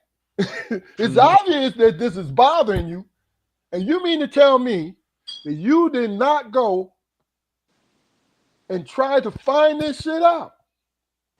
Now I figure eventually, right? But I'm talking about early on when it could be mended. You feel what I'm saying? But No. Let me just finish this. Let me finish this. So eventually, what I told, and correct me if I'm wrong, Keith. Eventually, what I told to Keith, like, Keith, you cannot be prideful with this if you want this. You see what I'm saying? but Go talk to her. But go ahead, Jaquar. I mean, but with his response, how much hardship did he save himself? That was a gift. It could have been a gift. But see, that's the thing. Keith, Mm-hmm. am I being wrong when I say you don't know because you let it go? Yeah. What? Yeah. They kind of fill in some blank. Fill in blanks. Fill it in for me. Yeah. I had actually planned. Everything was good. It was on a Friday, so I had planned a beach weekend. We were gonna go. We were gonna get her after work, and we were gonna go to the beach that weekend. And when I contacted her to let her know, hey, I got this beach weekend together and everything. Let's go. She wouldn't answer the phone. So I went by the house. She wouldn't answer the door. The call was there. She wouldn't answer the door. She wouldn't answer the phone. All the weekend she wouldn't. I called her some more the next day, the Saturday. So then 2 + 2 was 4 for me. So when we came back to work Monday, I got this. She was giving me this side eye half look. She was waiting for a reaction. So I just walked by and went on about my day. And then when I was telling Keith about it, he was asked. What I actually said was, he said, "You need to talk to her and find out what's going on." I said, "I don't want. I ain't talking to her because she's got some rehearsed bullshit. I don't really want to hear it." She had. I tried to call all weekend. She didn't pick up the phone. She could have done it then. So I don't want to hear it on Monday morning. I could care less. But you do remember what you told me, that little part of what you told me as far as, or did I find out on my own? Yeah, we got to talk, and then I gave you. Yeah, and she found out that she was having problems out of her previous relationship, remember? That took her to court and all of this stuff. Yeah, because we had been going through that. I've been supporting her through that anyway the whole time. And that's the thing. I'm not saying. Oh yeah. I'm not saying that you made a mistake in anything like that. What I'm saying to you is, when it was time for your pride to, you know what I'm saying, to perk up, was way before then. You see what I'm saying?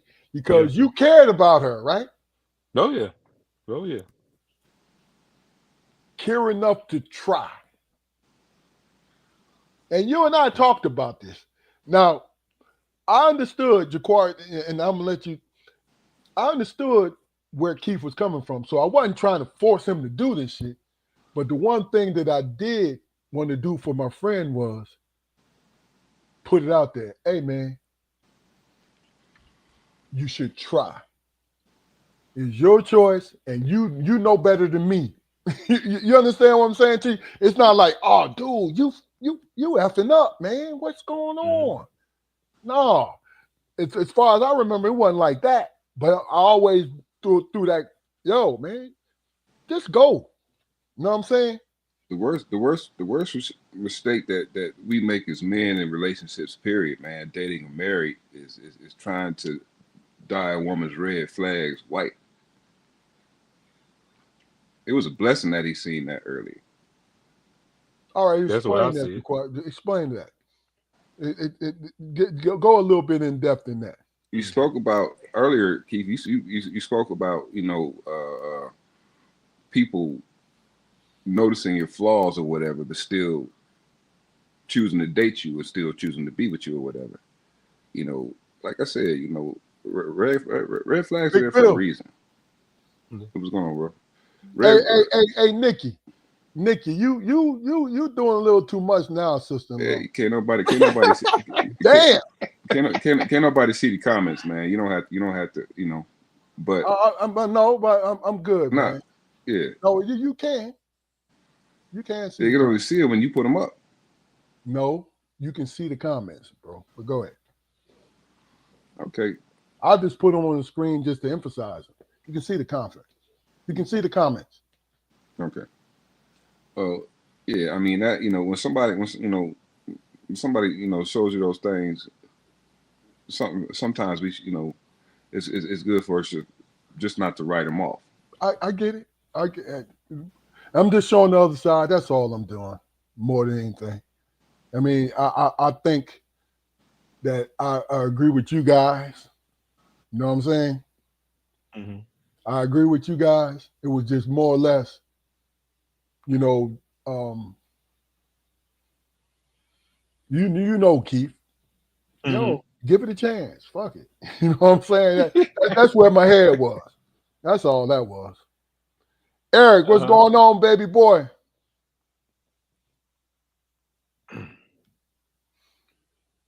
But Mm-hmm.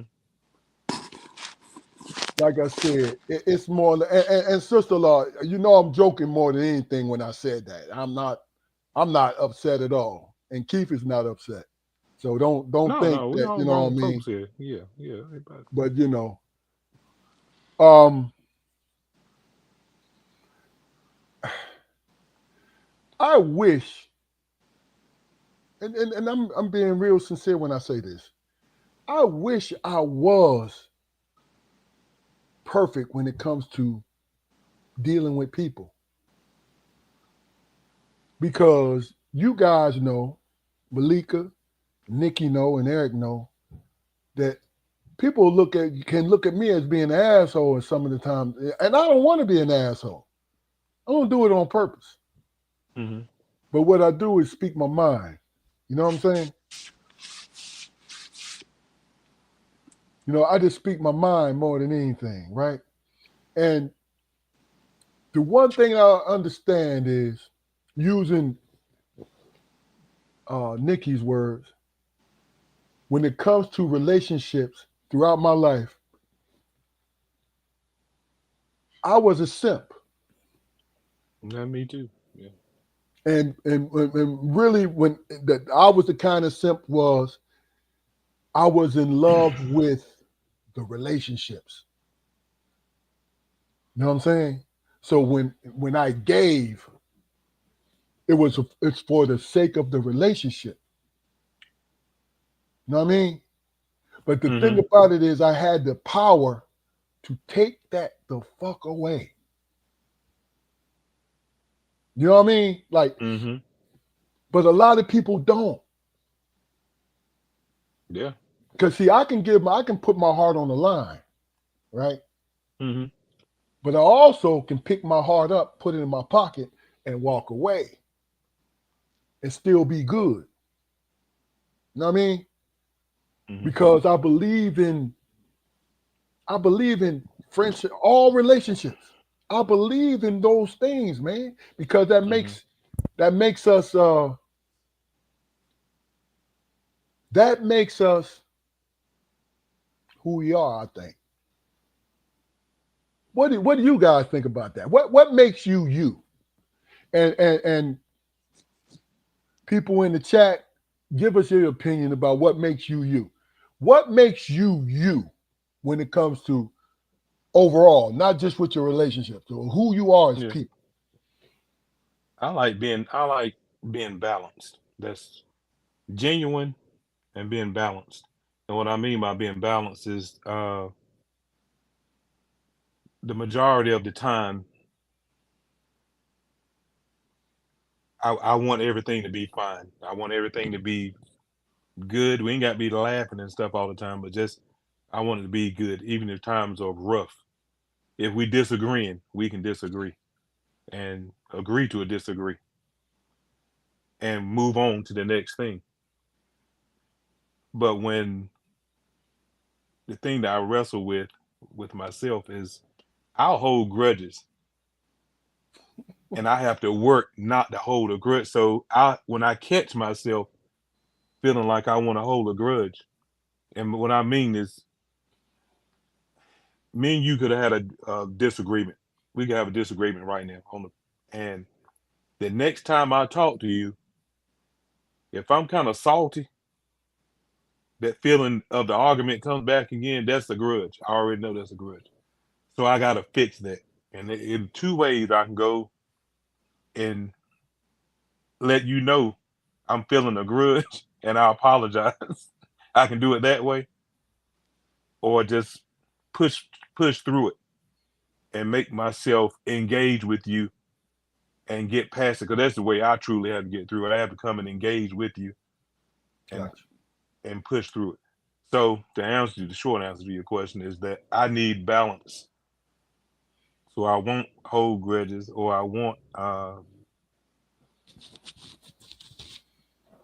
In some relationships, I stayed too long because I felt like I had something to prove. Like, I can't stand your ass, but you know what? You don't think I'm good enough, but I'm gonna show you I'm good Gotcha. enough. I'm somebody you need in your life. And then it has happened to where I would conquer it. They'll start responding. And then once I see I'm past that point, I'm not interested anymore. I proved my point. Okay. So Okay. balance. That's why I said being genuine and balanced. That's the thing about me. And the biggest thing is me. That's why I'm on the podcast tonight. I wanted you all to let me know what it is about me you see that I don't see. Okay. So what the comments was, all of that's good. That's good for me because that stuff I don't want somebody saying, "Yeah, you right, man, you right." No, Mhm. because I fuck up often. So so I understand when somebody I need a Keith Armstrong when my back is hurting and I'm standing up trying to act like I'm pimping, like I'm trying to put a pimp to it, like I'm walking cool, and he gonna whisper in my ear, "You know you fucking up right now, right?" Hey, Nikki, before you go, Jaquari, Nikki says, I'm not perfect, but I'm self-aware and always working on becoming the best me. That's all we can do. It makes sense. Jaquari, Ask the question again. but hold on for a second. Eric, Big Bill, and Malika, tell me what's the best version of you? What do you Yeah, think that's a about you? Well, best version of me, man, is at times, a lot of times, uh, the person that's outside of this house. That's the best version of me. The only person I argue with is my wife. The only person I bump heads with is my wife. mm-hmm. You know what I mean? You said something about your wife earlier, Keith. Sister-in-law. That Mm-hmm. when she meets people, they think she's the nicest person in the world. And Mm-hmm. I can relate to that because a lot of times that's how I feel in my home. You know what I mean? It's a lot of things that you know at work or in the streets or whatever, man. I could just let it roll off my back, but I can't tolerate it in my house for some reason, and it makes me an asshole. Mm-hmm. It makes me an asshole. It does, and I'm not proud of it, you know. But me being who I am, I'm not ashamed of it either. Gotcha. After a long period of time of me suppressing shit and you know just riding with it, I just decided that that don't work for me no more. The biggest secret that was kept from me before I got married was that people gonna change. Mm. You know, Whenever somebody tells you, people don't change. That's bullshit. They do. Yeah, Yeah, they do. all the time. Yeah. I think waiting for Malika, Eric, and Bill's response. I think really and truly, Nikki said y'all stuck for life, Smoke. That's what you say. I think the best version of me, and it's really different parts that stick together. No, hold on, Malika. Let's do this. The best version of me, this is what Malika says. The best version of me is when I'm making those around me feel valued by me. Okay. I see what you yeah. That makes sense. That makes sense. I think I saw a quote somewhere because I was always in search of who I am because I'm just a regular person, but I make bigger decisions about being a regular person. Meaning, when most people would, I'll always try to do the right thing, even when I don't want to. I don't want to do it. So I had to train myself to be that way. Mm-hmm. You know what I'm saying? See, that's the best. That's how I think. That's the best version of me. Is being a blessing to other people, right? Mm-hmm. And I could do that because how I feel about me. I'm not leaning on what I do for other people. I'm not leaning on that, right? Mm-hmm. Yeah. Because that's separate from my actions to the world. Because being a blessing to other people is what I want to do and what I want to accomplish. Mm-hmm. You feel what I'm saying? And that's it. Not trying to be a saint. Not in. No, I love when shit go right, man. I like smooth sailing. I'm not a part of the anarchy. I'm not a part of none of that. You feel me? I'm conservative as hell. But guess what? I have a rebellious spirit. Mm-hmm. You know what I'm saying? I have a rebellious spirit and don't mind change. But at the same time, I want shit to go smooth. Yeah. I want it to go smooth, bro. Yeah. That's just me. That's the best way I can describe. You know what I mean? Something I wanted to ask you all, and it's especially like to hear the females' comments to this is how do you know when a female is genuine? She's genuinely like all in. How did you know when your wives were like, okay, when you know, okay, yeah, she's the one, or she's with me?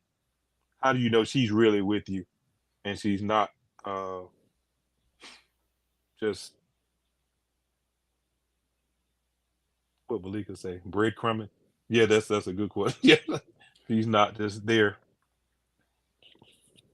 stroking your ego and kind of or whatever, just keeping the But game going. but that's the. I'm gonna answer. Because with women, the bar always moves. Then when they See, on the show, they'll tell you, "Hey, you this is the are bar." spending too much time trying to understand what they think and not spending enough time on what you think and how you feel. Because we're never gonna figure out whether or not our partners are there and what their real motivation to be in there. I'm, I'm, that's the best way I can answer that from my point of view. So don't worry about it. What if? When you are happy, Mm-hmm. you better work that shit as much as possible. Because guess what? Yeah, I'm gonna bring the color situation in it. Being black in this country, being happy is too far and in between, bro. Yeah. That's kind So of why I'm I'm gonna be on asking. top of the world. Look, I respect real quick. I respect the fact that being taken by surprise and knocked on my ass when I thought I was on top of the world, I respect that more because I knew I was enjoying my life and I was blindsided. Didn't know this shit was coming. That means I'm enjoying my fucking life. You know what I'm saying? That's a different take on it. But yo, think about it. When you're blindsided, you got a big ass smile on your face, and you're going and you're going in this direction because you want to go in this direction, and something knock you on your ass. The one thing you can say about that being knocked on your ass is, I didn't see that coming. I didn't see that shit coming. So that means that you were spending a lot of time being happy, as opposed on the other end, worrying about it. This looks suspicious. This because my thing when I get happy, I want everybody on perimeter keep watching. Any threats coming up, seek and destroy. Yeah, yeah. But see, that's how when, I hold on to it. because you got to think about it. That's when you're trying to keep something. But really and truly, Yeah. your happiness is an evolution more than one solid thing. Art house, films, YouTube. Yeah. Recent friend of the show. I put him up there because I liked what he said. Mm-hmm. He said, yep, I would say the same thing Malika said, and that Keith said, being a blessing to others is the best version of me. And the reason why I said I pointed that out, and for the real point is when you're looking for the best version of yourself, you kind of what you're kind of doing is you're paying attention to you. You may not get it right. You know what I'm saying? You might be, no disrespect. You might be a kook, but you're still searching. You feel what I'm saying? Still searching for it. That's all. Man, shit. Can I tell y'all this? I have never been happy in my life. Only 3 times. When Keith Jr. was born, when Carson was born, and when I got married. I can say, and I'm sure I've been happy, right? But those 3 times stick out for me. You know what I mean? So with that being said, yo, it's hard to navigate this shit. You feel what I'm saying? I think that's where I have my problem navigating, because it seems to me like they keep moving the bar. It does. Keep moving the bar. It's like, wow, you Yeah. got me a Corvette. Man, damn, they got Ferraris over there. Get Ferrari. Hey, how about that Bugatti? What's up? That's Damn, real. man. That's real. That's real. Let me see. Malika makes a good point here. He said you have to trust your gut. How you're feeling about what she's giving back. It is just enough. Do you have to tell her to do it, or do she just do it? You know what? I don't want to guess, Malika, whether or not she's doing it because she's doing it on her own, or she think I want her to do it. She get it done, then we can work from there. you know what I mean? I don't know, man. This stuff, man. I tell you, people. Go ahead, Jaquari. I don't think I do very well, man. All this, I didn't think about this shit when I was out there. Didn't think about it at all. Now that I've been out of practice for so long. I mean, shit. I wouldn't give it up. I wouldn't give up my position. Y'all gonna laugh at this one. Now listen, this is an example of something that actually happened. Me and this female, we've been together like maybe 4 years, maybe 4 years. And towards the first year we were together, her birthday came around. So I was going about my day acting like I wasn't even gonna acknowledge it. So I'm getting big attitude. So I said, look on the kitchen table. She said, what? I said, look on the kitchen table right there under that bag. There's a brown bag over there and it's a Nike box in it. I said, give me that thing out of that box. And she opened the box up and saw it was a wrapped gift. I said, open it up. And it was something like it was GPS because she gets lost all the time. So it was a GPS, but it was a nice one. Then I was that guy. I was the MVP at that point. But before then, I was getting snapped at, all kind of stuff. Now, later on, towards the end, she was telling me what my shortcomings were. Yeah, she telling me what my shortcomings was. And I said, okay. I said, I don't keep score, but I remember. She said, I always got your birthdays, holidays, all of that. I covered you. I got you something for Christmas. What I get you for Christmas? I said, nothing. No, any Christmas. Nothing. What's up? Oh, okay, your birthday. What I get you for your birthday? Nothing. You tell me what you got.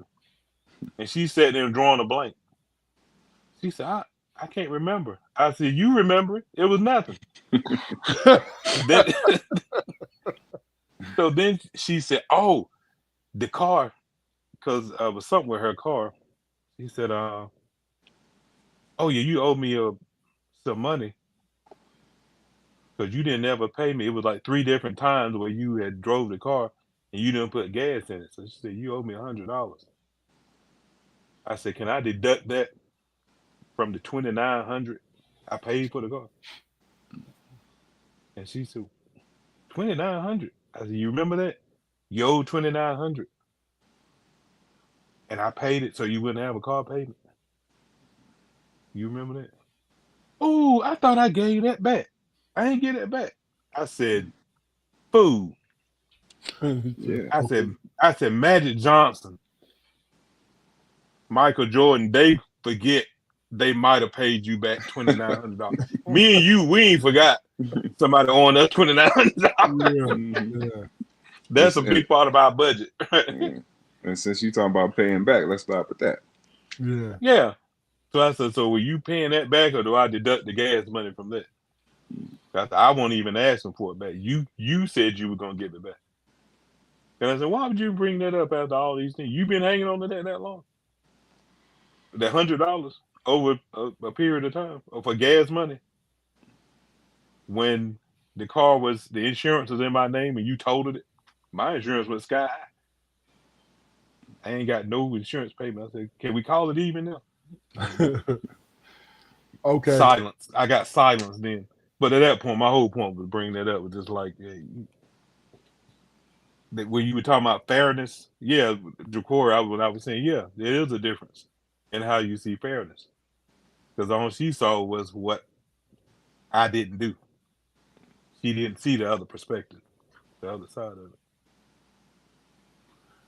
So, last question, and this is for everybody. Malika,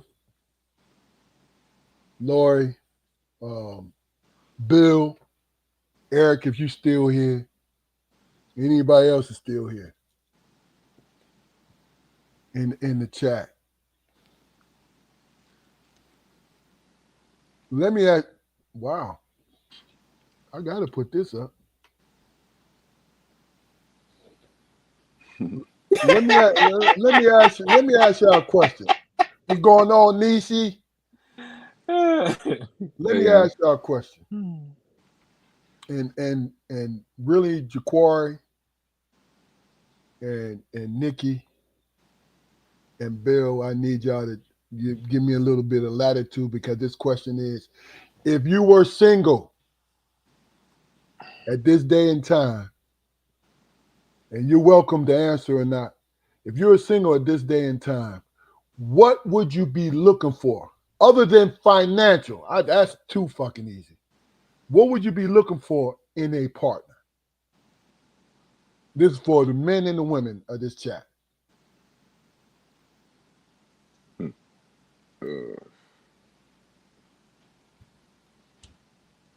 Wow. At this point, if I was single, I mean, the only thing I'd be looking for in a partner is several. Is what? Several. I mean, I wouldn't be. Several. Okay. Yeah, I don't think I'd be looking to settle down right now. Okay. If I was single. No, I'm just talking about the qualities. I'm not talking about Yeah, I don't. Yeah, I the hang around. Let me put it like that. Let's just do it like that. Yeah, I don't give a shit, Keith. If I'm moving, I don't care. Gotcha. Keith? Yeah, man. Just what I was saying before. Just somebody that's. I want to feel like somebody that we on the same team. That's all. I mean, I know it ain't gonna be perfect or anything like that, but just you ain't gonna be making it the grind harder for me. You ain't gonna be adding on to. Don't add more weight on the wagon. Man.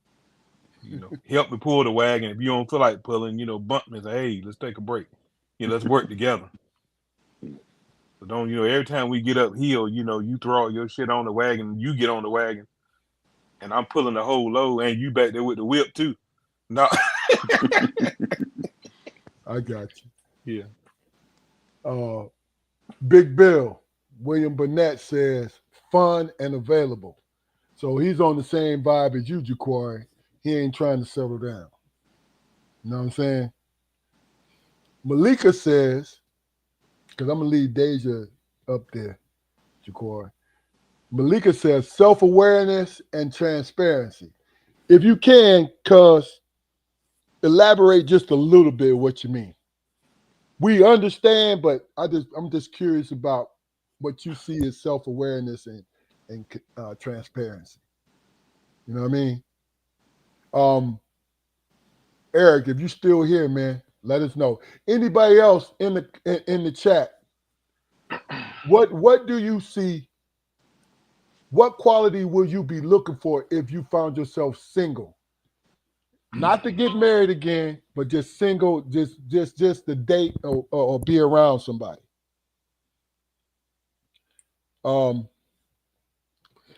My answer to that, it ain't too deep,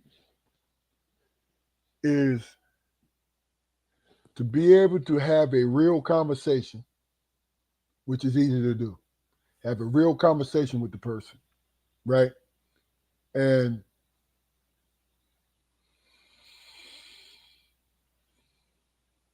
to be comfortable around them.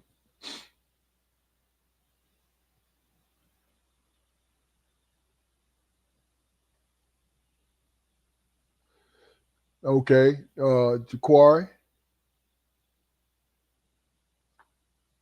I'll let you read sister-in-law. You see it on the comments? She said, if I was single, tall, dark skin, nice smile, educated, good sense of humor, I'm too old to be looking for another Jaquari. Well, damn. Wow. Look, I don't think that's good or bad, but because by me reading that says that is her settling for the minimal part of who you are, Jaquari. That's basically what I read. You know what I'm saying? Yeah.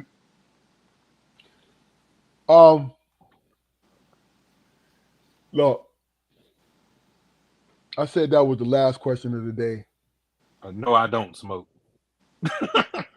I smoke a cigar occasionally, like go to the cigar lounge and smoke a cigar and Yeah. have some drinks.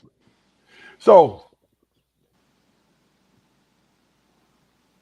and Bill says nobody fake. So what are you talking about? Cosmetically, Bill? What you mean nobody's fake? You know what I mean? Fake attitude.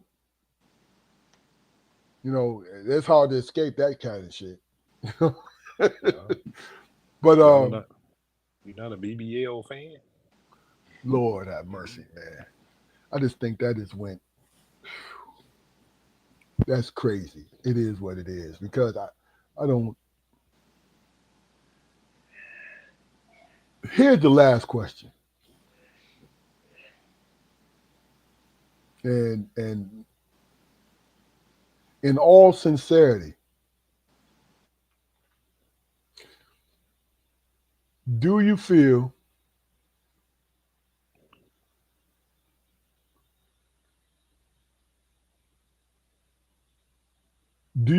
you can recognize a broken person?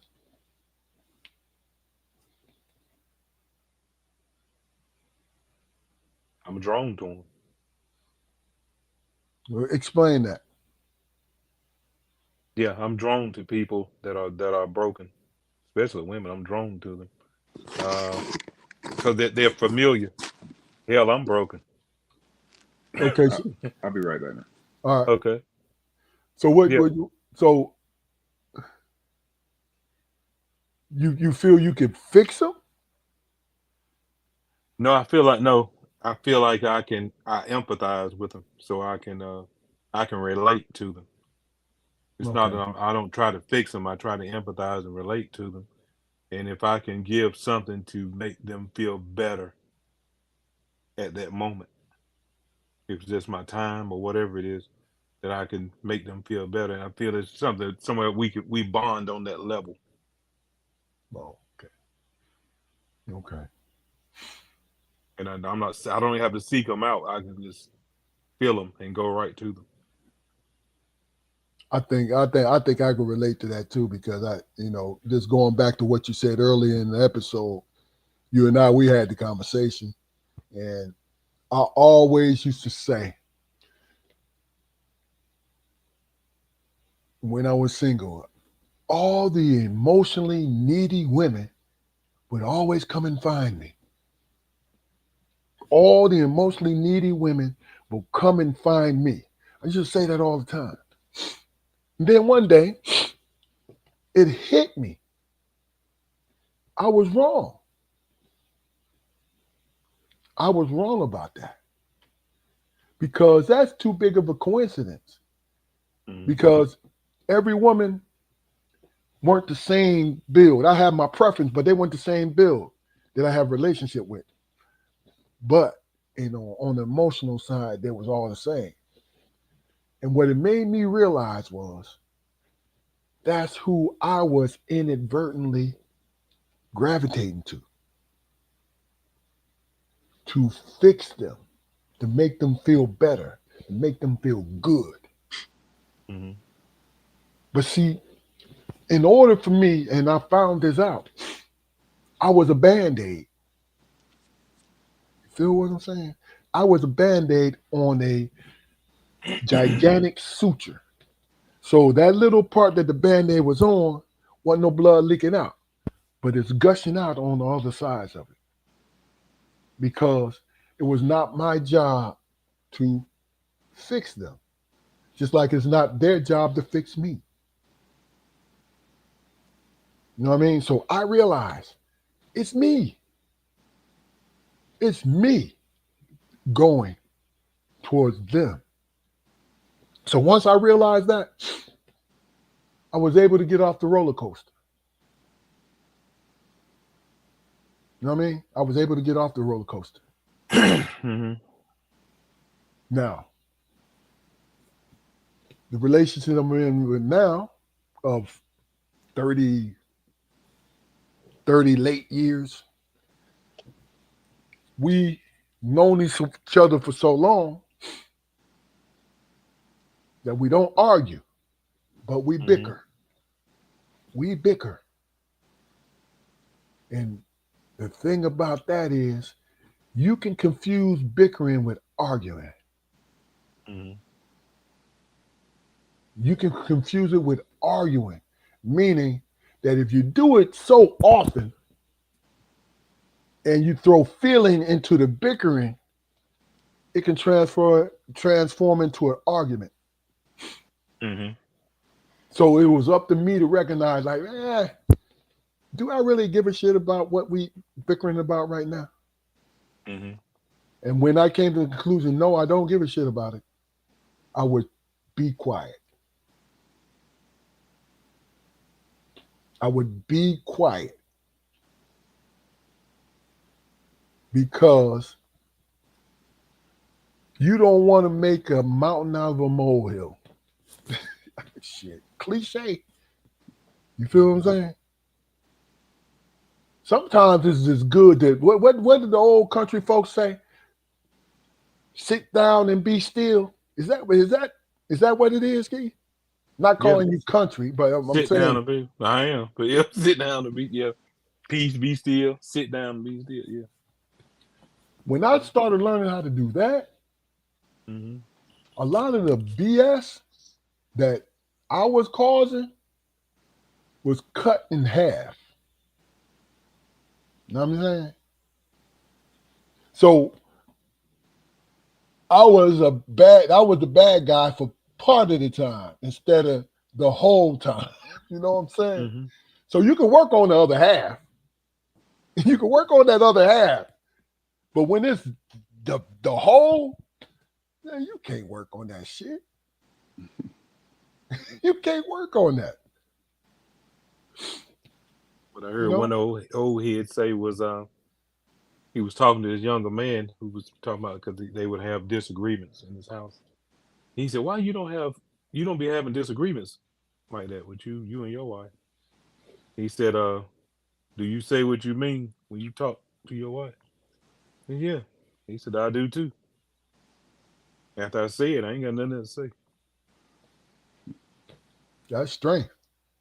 Yeah. He said, she ain't my husband. I'm her husband.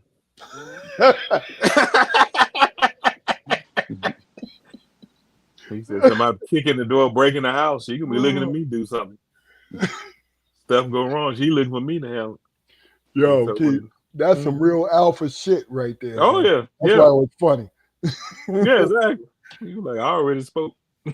Yeah. We ain't arguing. Yeah, I mean, and that's the thing is when you get caught up in the gauging of strength, who's stronger willed, and don't nobody win, don't nobody fucking win, man, at all. You Mm-mm. know, uh, do us a favor, go like, share, and subscribe. Strong Perspective Podcast. You know, build our following up. You know, we're trying to reach 1,000. We will reach 1,000. You know, with some generous subscribing. Shit. But the point is, tune in to us every Friday at 7:30. You know, we're about conversation. I definitely enjoyed tonight's conversation. You know what I'm saying? I definitely enjoyed tonight's conversation. Damon, you know, you feel better, brother. You know Yeah, what I'm saying? definitely. You know, and Keith, as always, man, great, great job. You know what I'm Oh, saying? thanks for having me. Yeah, y'all helped Yeah, me out. I appreciate this is some free therapy here. yeah, yeah. And some real Um, therapy. So, I think please go like, share, and subscribe to our channel. Just like you said, cuz go Lions. Hold on. You know what I'm saying? Um, I'm a Steelers fan, but I'm pulling for the Lions. I really am. look, It look, would we not. we we I'm long overdue, AFC. man. I would lose. I'm a Steelers fan, die hard. But if they made it to the Super Bowl and the Lions beat them, I would be fine. I'd be fine. I'd drink a Long, toast. long overdue. Also, within the next couple of weeks ago, we're going to have Kevin Parker on. Kevin Parker is a friend of mine from Pittsburgh. I've known him since I was in college, and he was a junior in high school when I met him at a pit camp. Kevin was a victim of gun violence in which he was blinded. And instead of Kevin maybe probably was 23, 24, if I'm not mistaken. But instead of Kevin just giving up on life, Kevin became a Special Olympics gold medal winner in the sprint, 100-yard sprints, Awesome. and really and truly a great human being. And I believe that he has a story to tell. And once he comes on, I'm gonna make sure you guys know. Once he come on, right, you need to tune in because he has a hell of a story to tell. Okay. You know, just like I said, this Strong Perspective podcast. If you need to leave, good night. But Jaquari, Keith, real quick, what y'all think about the show tonight? I think it was a good one, man. I think it was a good one. KB, man, I appreciate your time and your candid, brother. Good luck to you. Thank you. I need it. I look forward to seeing you again, brother. You know why that was yeah. You know why I laughed, Jaquari? Because you really meant that. Yeah. Keith, so what do you think, brother? Oh man, this was, like I said, it was therapy. It was really good. What I always like about it, you all always keep it real. No, don't spare. Tell the truth, genuine and true. That's what I like. That's what I'm used to. As a child, I was used to that, but from the people that I loved, and cared about. So No doubt. I appreciate that. I appreciate that. I'm always showing my support. Y'all do it every week. No doubt.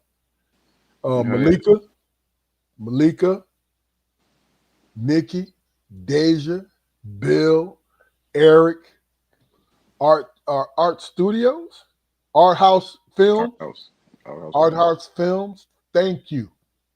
Y'all made the show very special tonight. We appreciate you tuning in. And listen, this is Strong Perspective Podcast. You guys enjoy your weekend. Thank you very much.